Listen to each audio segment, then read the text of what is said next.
This is one of the youngest districts in India, drawn on the map only in 2020.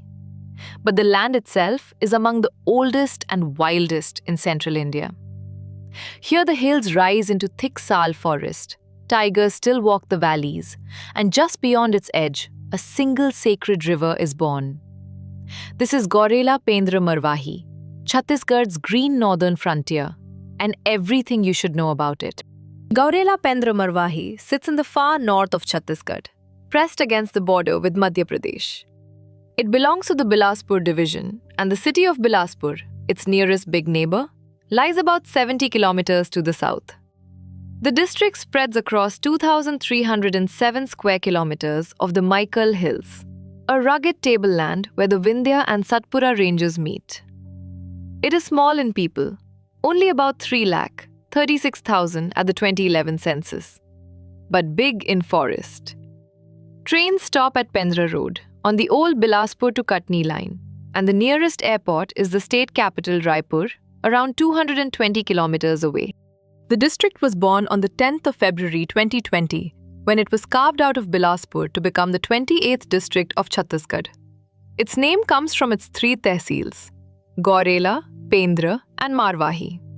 Gaurela, also called Pendra Road, is the headquarters, and together, Gaurela and Pendra form a pair of twin towns at the heart of the district.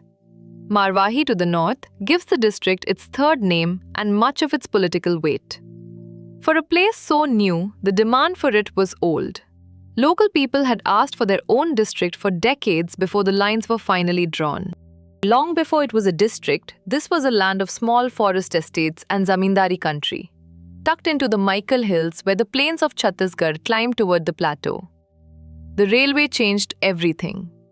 When the line through Pendra Road opened, this quiet station became the gateway for pilgrims and traders heading up to Amarkantak and the hill forests beyond.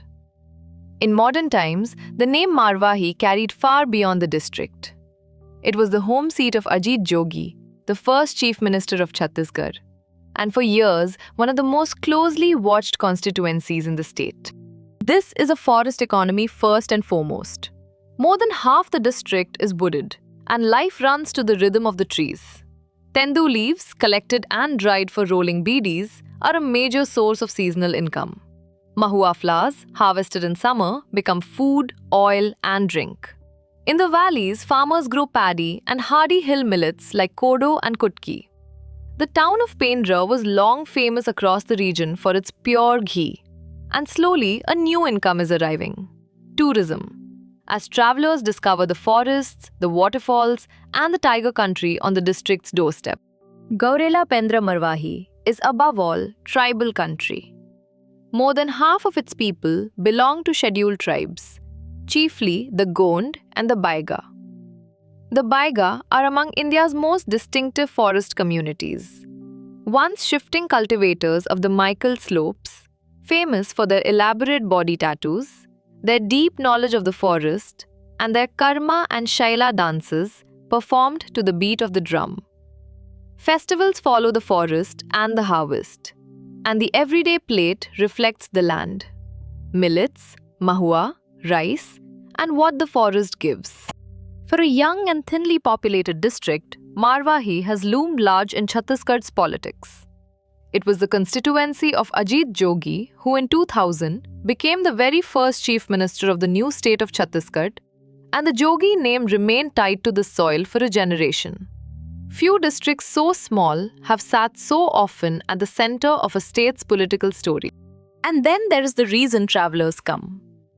Just beyond the northern edge lies Amarkantak, the sacred hill where the river Narmada is born, and Pendra Road is the railhead that pilgrims use to reach it.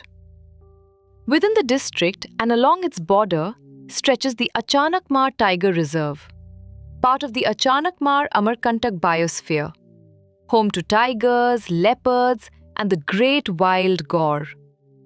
The hills hide waterfalls, the milky cascade of Dudhara and the falls at Durgadhara and Jhojha, tumbling through Sal forest. And at Dhanpur stands a quiet wonder, an ancient Jain Tirthankara carved nearly 25 feet tall, said to be the only sculpture of its kind in all of Chhattisgarh. Forest, hill, and sacred river. A brand new district wrapped around some very old land. That, in short, is Gaurela-Pendra-Marwahi. If this is your district, tell us in the comments and subscribe because we cover a new one next.